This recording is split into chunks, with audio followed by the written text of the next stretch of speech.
Jessica, tu es magnétiseuse. Est-ce que tu peux expliquer ce que tu fais? Oui, Antoine. En tant que magnétiseuse, j'utilise mes mains. C'est mon outil principal de travail. Donc, j'aide les personnes qui le souhaitent à ressentir un mieux-être physique, mental, émotionnel. Évidemment, je ne suis pas une magicienne, je n'ai pas de baguette magique. Je travaille en complémentarité de la médecine que l'on connaît tous, la médecine allopathique. Jamais je vais la remplacer, bien évidemment, ça va de soi. Après, voilà, qu'est-ce que je fais au quotidien? Je reçois les personnes, je les écoute. Je réoriente selon les besoins. Si j'estime qu'une personne va vraiment pas bien, je vais vraiment l'inviter, par exemple, à consulter un psychiatre ou une psychologue dont je peux donner des coordonnées si besoin. Enfin, voilà, je reçois les personnes pour... ouais, c'est ça, pour les aider à se sentir mieux, en fait, tout simplement, d'un point de vue physique, mental, émotionnel, et puis même aussi dans la prévention. Il y a certains individus dans notre pays, bien que ce ne soit pas culturel, qui sont quand même de plus en plus tournés vers la prévention. D'accord, ok. Comment ça marche le magnétisme concrètement?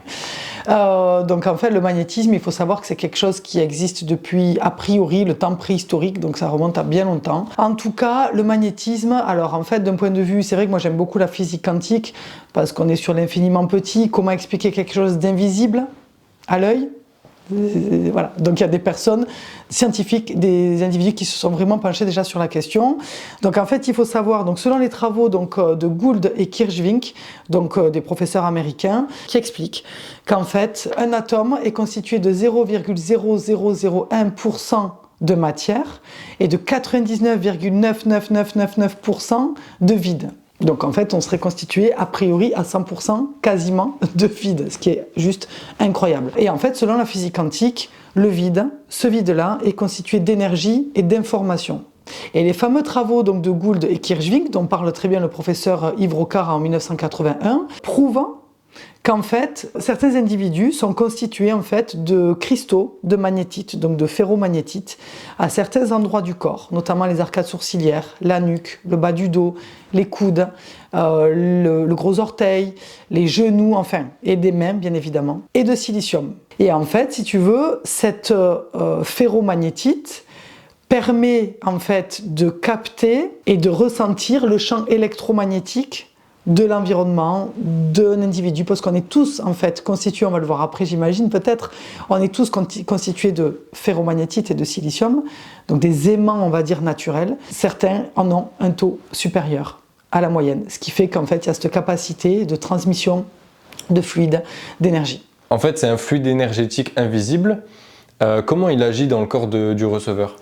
En fait, si tu veux, le fluide du magnétiseur va permettre au fluide, donc au système dit énergétique en fait du receveur, de mieux circuler. J'aime bien à dire, alors après c'est-à-dire que si la médecine pouvait tout guérir, si la science pouvait tout expliquer, ça en serait fait depuis bien longtemps du magnétisme. Voilà, donc comment ça fonctionne? Ce sont des hypothèses, des théories qui ont déjà été bien établies par des, je le redis, mais parce que c'est une vérité, par des scientifiques, parce que l'être humain est ainsi fait, on a besoin de comprendre comment fonctionne ça ou comment fonctionne ceci ou cela, c'est évident.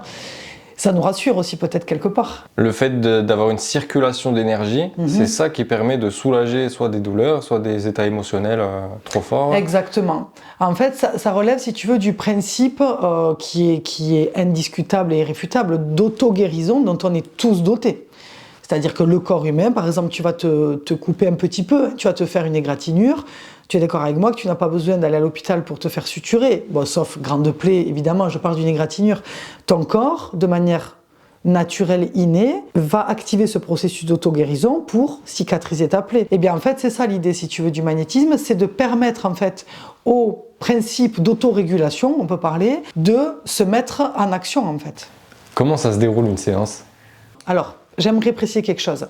Il y a une grande différence entre quand la personne vient de son propre gré et quand elle est motivée, très très invitée, pour ne pas dire forcée, par la compagne, par la maman, par, tu vois, ou le compagnon d'ailleurs, pas que la maman. Si vous êtes là, c'est qu'en fait vous le souhaitez. Ça pour moi c'est la base. D'accord? Alors comment ça se passe? J'écoute, la personne m'expose ce pourquoi elle vient, donc je vais poser des questions qui vont m'orienter justement pour la séance. Ensuite, la personne s'installe. Là ensuite, j'active ce qu'on appelle les procédés magnétiques, donc c'est-à-dire différentes passes.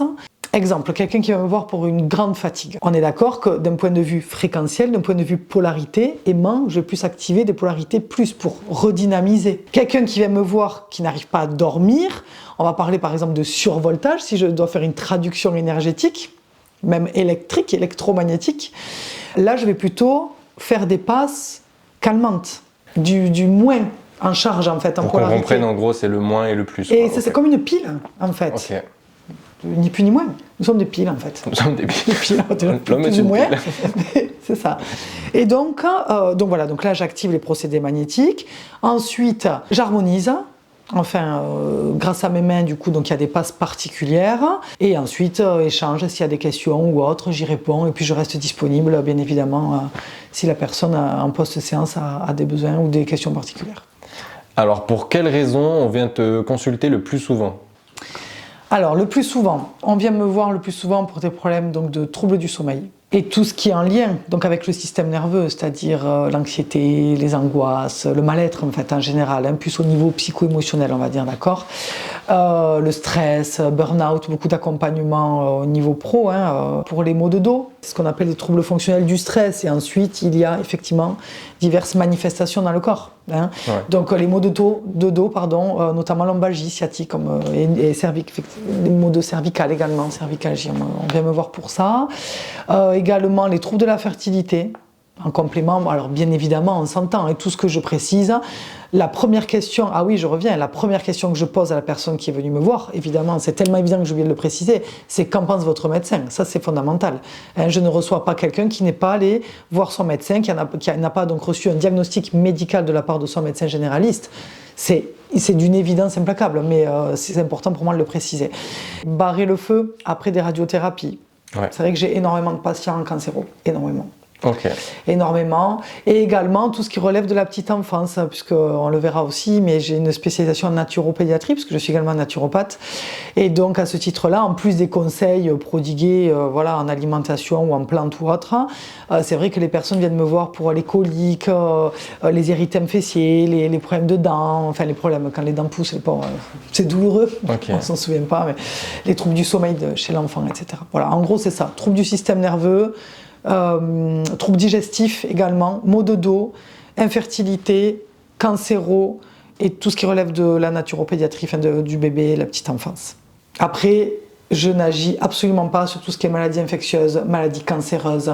Du coup, est-ce que le magnétisme, il aide à régénérer la peau ? Par exemple, en cas de brûlure ou de démangeaison ? Ouais, c'est ça en fait, effectivement. Si on s'appuie sur le principe d'autorégulation naturelle du corps, c'est ça en fait. On permet au corps d'activer plus rapidement en fait, effectivement, son processus d'autorégulation. Et pourquoi le corps ne le fait pas tout seul, ça ? Parce qu'il a un temps donné. Et là, on accélère le process. D'accord. En fait, tu accélères le processus de régénération, entre guillemets ? Oui, on peut dire ça comme ça. C'est une belle définition, okay. Je trouve. Alors, est-ce que le fait de croire ou non en cette pratique, ça influe sur le résultat ? C'est une excellente question, parce que j'entends souvent, de toute façon, je viens vous voir, Madame Garden, mais je crois pas à ce que vous faites. Je dis, mais c'est très bien, j'adore quand on me dit ça. Bien sûr que non. La preuve en est, en fait, c'est tout simple, c'est la preuve en est quand on travaille sur des bébés, des nourrissons, les animaux, les plantes. C'est une fausse croyance. Tu vas nous montrer tout à l'heure sur une mandarine, on verra si elle croit ou pas au magnétisme. Exactement, c'est ça. Tu me disais pendant le Covid que tu soulageais des gens à distance, en visio. Comment c'est possible ça ? Ouais, c'est fou. Hein. Ok, est-ce que tu es d'accord avec moi que l'air est partout et pourtant on ne le voit pas ? Oui. En fait, c'est la même chose. C'est-à-dire qu'en fait, le système énergétique, l'énergie dont on parlait tout à l'heure, donc chaque individu est constitué d'énergie. Aujourd'hui, c'est plus à prouver. Chaque matière vivante est constituée d'énergie. Dans un grand tout, qui est notre planète en fait, avec son champ électromagnétique. Je veux dire, c'est pas moi qui l'invente. Ok. Donc du coup, à distance, c'est une histoire de connexion, tu vois, comme les téléphones portables en fait. C'est-à-dire que la pensée émet une vibration.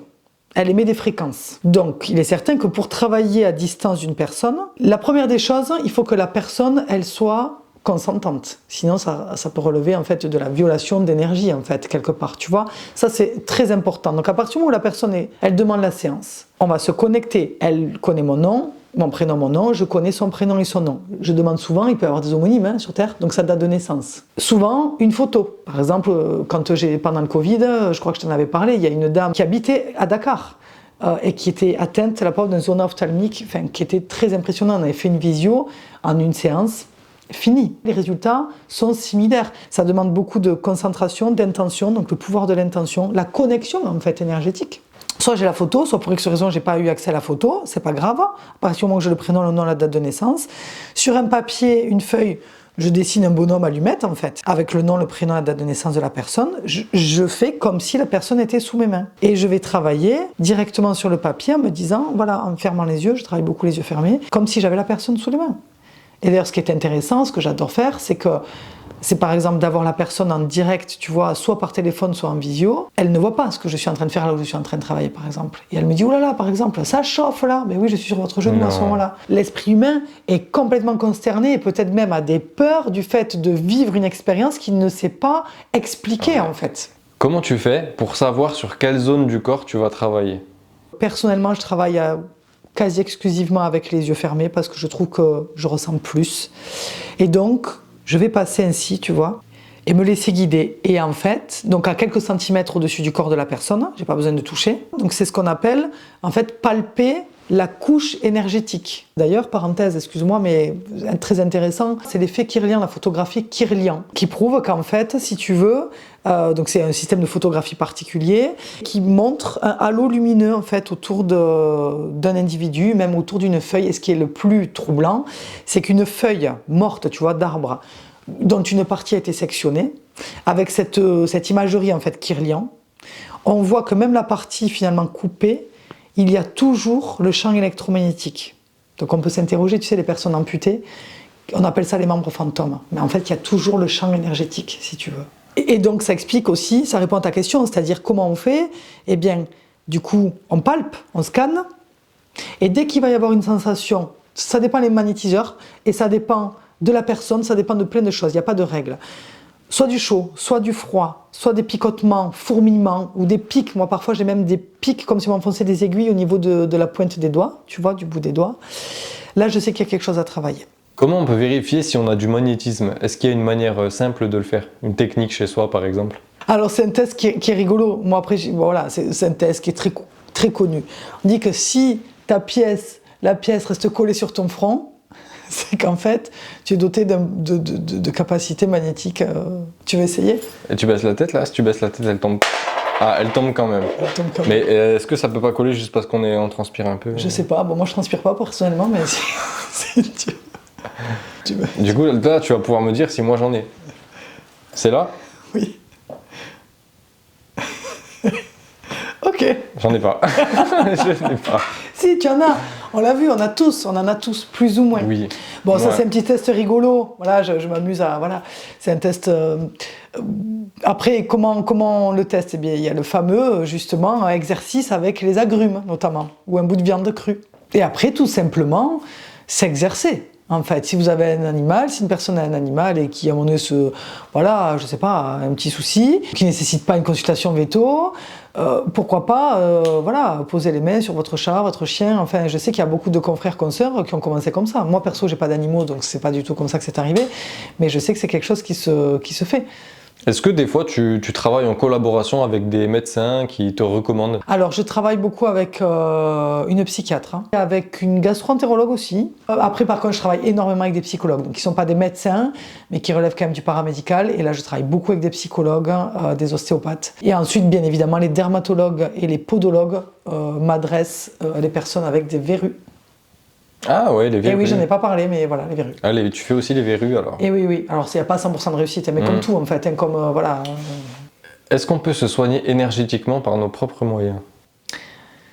Alors, ça, c'est la grande question. En soi, alors se soigner déjà, non, mais soulager peut-être certaines choses. Si tu veux, mais comme un travail à distance, ça nécessiterait, si tu veux, une mise à distance de soi-même, tu vois, comme si on était une personne extérieure. Ça, en soi, Ça pourrait, mais honnêtement, enfin, personnellement, je préconise d'aller voir un confrère, une consoeur qui aura beaucoup plus de recul, beaucoup plus de distance, même émotionnelle. Si on vit quelque chose, tu vois, si c'est une brûlure, je me le fais systématiquement.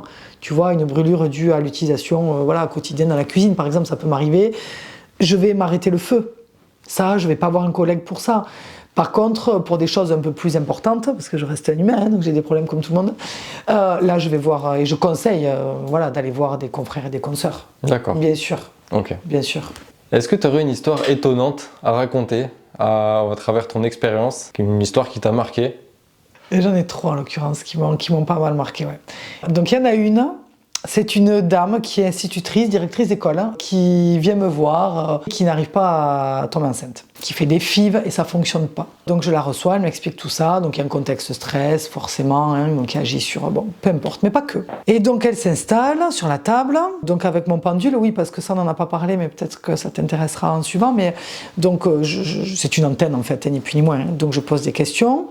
Donc via la pensée qui émet une vibration, donc j'ai une réponse visible. Et puis l'intuition, après, quelque chose qu'on ne peut pas expliquer. Le sixième sens, on l'appelle comme on veut, mais on est tous dotés de ça. Tous, on sait, on a les infos. On les a en fait quand on est à l'écoute. Et je n'ai pas de doute sur le fait qu'elle va tomber enceinte dans l'année à venir. Alors c'est sûr, un an, c'est long, d'accord. Mais alors que si tu veux, les médecins, même en France, on dit nous on ne peut plus rien pour vous, donc si vous voulez, partez en Espagne, essayez, mais nous... Et je n'ai pas de doute, mais j'en ai tellement pas, donc c'était au tout début, qu'en fait je lui dis, mais en fait, vous arrêtez, vous allez tomber enceinte. Alors, pas comme ça, je mets les formes, mais je suis tellement convaincue, si tu veux, que voilà. Bon. Et puis le temps passe, elle tombe pas enceinte, à chaque fois qu'elle vient. Je redemande, j'ai toujours la même réponse et j'ai toujours la même intuition, et même dans mon corps. Justement, on parlait de vibration, de ressenti, ça picote, etc. Je me dis, mais c'est pas possible quand même. C'est pas possible, je peux pas nier ce ressenti. Et donc, au bout d'un moment, comme je persiste à lui dire « mais vous allez tomber enceinte, en fait ». Et en fait, au bout d'un moment, elle vient me voir et elle me dit « en fait, je suis un peu en colère parce que vous m'avez créé de faux espoirs, parce qu'en fait, je viens de refaire une énième FIV, la pauvre, et en fait, ça ne fonctionne pas. » Alors, j'étais touchée, t'imagines, parce que, alors déjà, je lui dis « bravo, déjà, merci de me dire ça, je ferai très attention par la suite ». Donc du coup, depuis, même si je le ressens, je ne dis plus jamais ce que je ressens. Ça m'a appris beaucoup de choses. Mais 2-3 mois plus tard, elle m'envoie un beau mail. Je suis enceinte. Ah. Une qui m'a aussi beaucoup marquée, beaucoup touchée. Alors pourtant, c'est en fait, je suis contactée par une jeune fille qui me dit voilà, mon papa d'origine portugaise, donc il parle pas français, c'est pour ça que c'est moi qui appelle pour lui. Il est atteint. Alors a priori c'est un zona, ça fait 3 semaines, il en peut plus. L'infirmière nous a donné vos coordonnées. J'y venez. Donc là pour les zonas, on n'attend pas 3-4 semaines de délai. On se débrouille toujours pour se voir dans la journée autant que possible, en tout cas moi. Et donc le papier arrive, avec sa fille qui traduit, et donc il retire sa chemise, puisque c'était au niveau donc, du dos, si tu veux, toute la partie gauche, et ça venait sur le flanc. Et là, en fait, donc, ok, et là, j'observe qu'il y a quelque chose qui est différent des zonas que j'ai pu soulager. Donc, je l'ai envoyé directement à l'hôpital en suivant, heureusement, parce qu'il y avait un staphylocoque, enfin bon, il a été pris en charge à temps, je te le dis, ça a été vraiment... voilà, voilà. Et en fait, ce qui m'a touchée dans cette histoire, si tu veux, c'est que, en fait, donc je commence, donc il était forcément... moi, j'étais derrière lui pour travailler, parce que la partie à travailler était au niveau du dos et du côté. Et en fait, c'est tellement chaud, il y a tellement de feu que même moi, j'arrive pas, si tu veux, à m'approcher à plus de... Enfin, j'étais à 1 mètre, quoi. Tu vois, sans te mentir, j'étais à 1 mètre. Parce que ça me brûlait, je travaille toujours avec une petite blouse, j'ai enlevé la blouse, j'étais en t-shirt, j'avais chaud. Et donc, et là en fait, il lui se plaignait. Et en fait, donc sa fille me dit, en fait, il vous demande d'arrêter parce qu'il a la sensation que vos mains sont sous sa peau. Tu vois? Et c'est là où bon, j'ai dit, de toute façon, il faut arrêter, il y a trop. Hôpital. Et puis heureusement, voilà, après ça a été soldé parce qu'il y avait sa philo. Mais en fait... Tu vois, on parlait de champ énergétique tout à l'heure. Et en fait, c'est ça, c'est que la zone, du coup, son système énergétique était tellement même... En fait, le physique a tellement été touché que tout même la partie, la structure énergétique autour aussi. C'est ça qu'il ressent. Et après, alors, la number one, ça c'était pareil au début. Donc, mes parents sont partis en vacances, donc je dois aller chez eux régulièrement, arroser le potager, bon, peu importe. Et donc, un fameux jour, j'arrive, et là, le portail s'ouvre. Je me dis, mais je rêve où il n'y a plus de porte d'entrée, en fait. Bon, cambriolage. Donc là, tout ce qui s'ensuit, la gendarmerie, etc. Et puis la gendarmerie qui me dit, bon mais là, c'est le 15 août, bien évidemment. Donc il faut absolument trouver un artisan pour au moins se débrouiller pour fermer la porte. Enfin voilà, il faut se débrouiller. Donc là, me voilà appelé 15 août, ok. Il y en a un qui répond, par magie. Ok. Et elle me dit, ah oui, en effet, bon bref, donc il fait ce qu'il a à faire, et puis on commence à discuter, tu vois, on s'entend bien, bon voilà, on a plus ou moins le même âge. Et il me dit, mais je te connais, enfin je vous connais, etc. Je dis, ah bon, moi pas du tout. Et en fait, on a une connaissance en commun de la petite enfance. Bon, très bien. Ah, il me dit, bon, mais c'est cool, et qu'est-ce que tu fais? Donc je lui parle, ben voilà, je viens d'ouvrir un cabinet, etc. Bon, mais tu fais quoi? Il me dit, mais attends, mais c'est fou, parce que hier soir, j'étais chez mon meilleur ami, on a fait un barbecue pour attiser le feu, pour que ça aille plus vite. Alcool à brûler, retour de flamme. Et donc là, il a rangueil. Brûlé au 3e degré. Les 2 bras, le torse, une partie, tu vois, ça remontait jusqu'au menton. Et donc il pleure parce que ben, vraiment, enfin, c'est très très très grave. Et il me dit, et le pire, c'est qu'en fait, il est guitariste professionnel, c'est un intermittent du spectacle, et son plus gros cachet, c'est la semaine prochaine. Ça représente un tiers de son chiffre d'affaires annuel, et en fait, il ne peut pas jouer. Bon, je lui dis, attends, essaye de voir avec l'hôpital si tu ne peux pas l'amener, ou moi je viens, il n'y a pas de problème. Donc on s'est vu le lendemain, donc c'était, pour le coup, j'étais en vacances, mais là je peux pas refuser, c'est ça, c'est-à-dire que là c'était obligatoire de répondre à la demande. Et donc, là pareil, j'ai fini en débardeur, et lui pareil, il me dit, donc il était, t'imagines, il était bandé de partout, enfin, c'était la folie, des douleurs en plus, enfin, c'est innommable. Eh bien écoute, il pourra témoigner, 8 jours après, il faisait sa date, il jouait sur scène. Pas une cicatrice, rien. Mais même moi, je dis merci la vie, en fait. Tu vois, parce que ça, c'est une histoire qui est véridique et qui est fou. Et chaque année, pour la nouvelle année, j'ai un SMS de son ami, en fait, hein, qui m'a rencontré, l'artisan, donc, et qui célèbre la vie, et qui me souhaite une belle vie, une belle année, une belle santé, etc., et qui me remercie systématiquement d'avoir aidé son ami. Tu vois, ça c'est une histoire qui est, je me dis, mais c'est fabuleux quoi. Est-ce que tu pourrais me faire une démonstration de magnétisme? Donc là, en fait, on a pris des citrons, parce que tu m'as dit que tu pouvais sécher les citrons. Momifier, on parle de momification. Tu peux momifier les citrons, du coup. Alors, le magnétisme, oui, peut. Oui. Ce qu'on va faire, vu que le résultat n'est pas immédiat, tu vas prendre 2 citrons, il y en a un que tu vas magnétiser, un que tu vas pas toucher. Ok. Et dans quelques jours, quand l'effet aura eu lieu, tu me l'envoies en photo. D'accord. Et moi, je le mettrai dans l'interview. Ok. Voilà. Ok, ça marche. On fait comme ça. Ok, il va falloir le noter alors. On mettra un T, le témoin. On mettra le T de témoin, par exemple. Ok, je vais magnétiser celui-ci.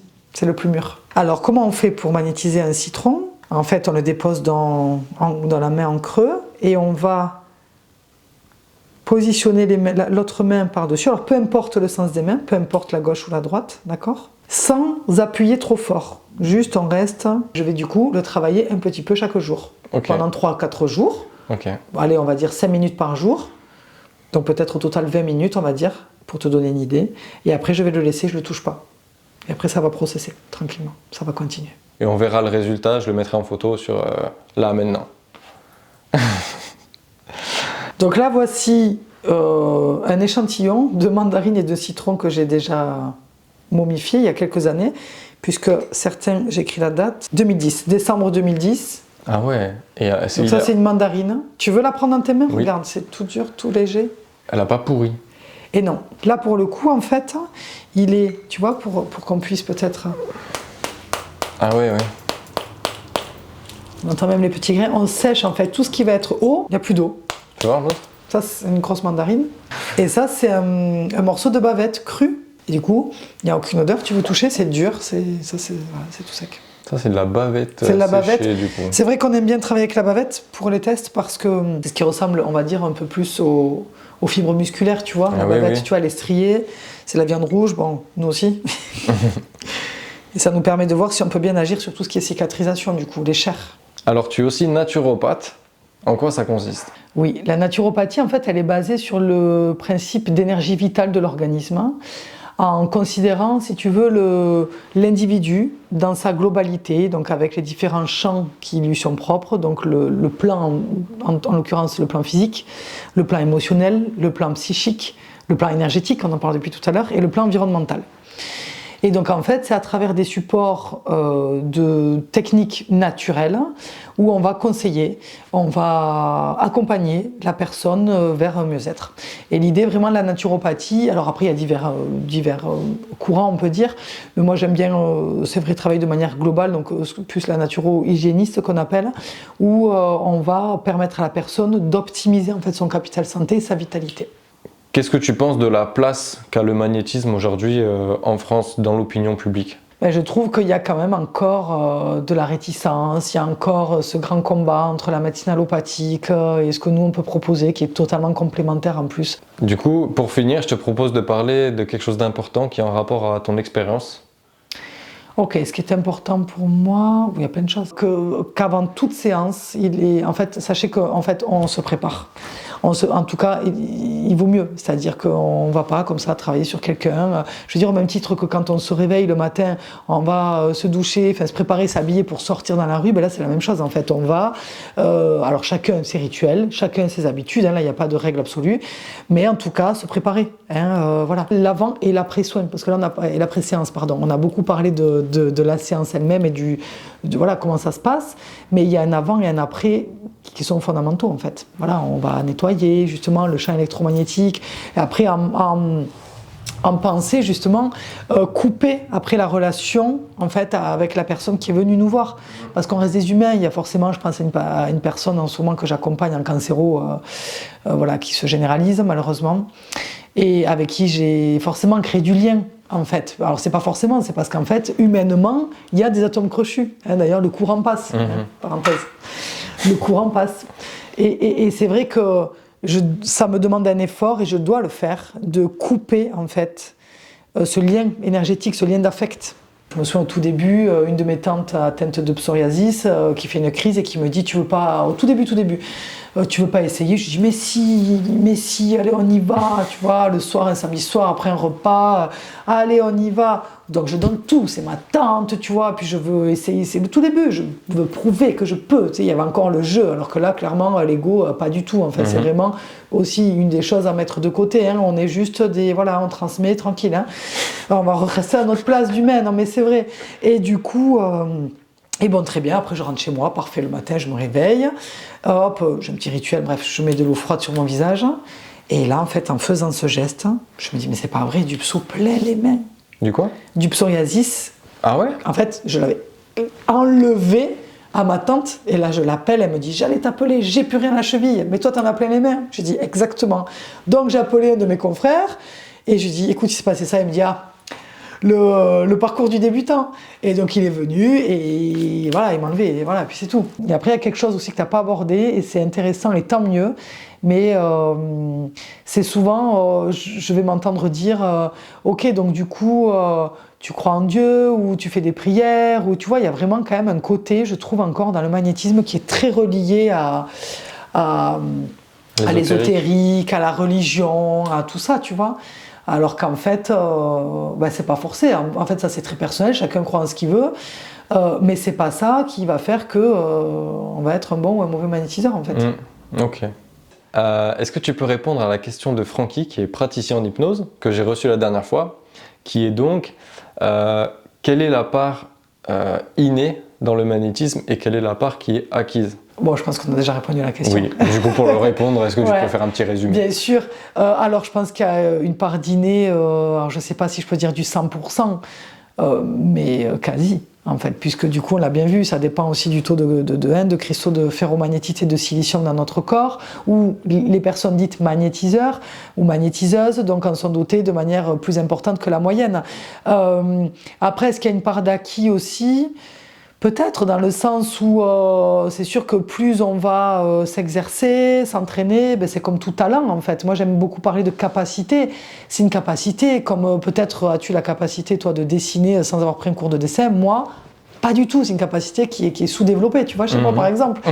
C'est ça. Et pourtant, je pense que si je m'entraîne, je vais y arriver, mais je serai jamais à un si bon niveau que quelqu'un qui a ça de manière innée.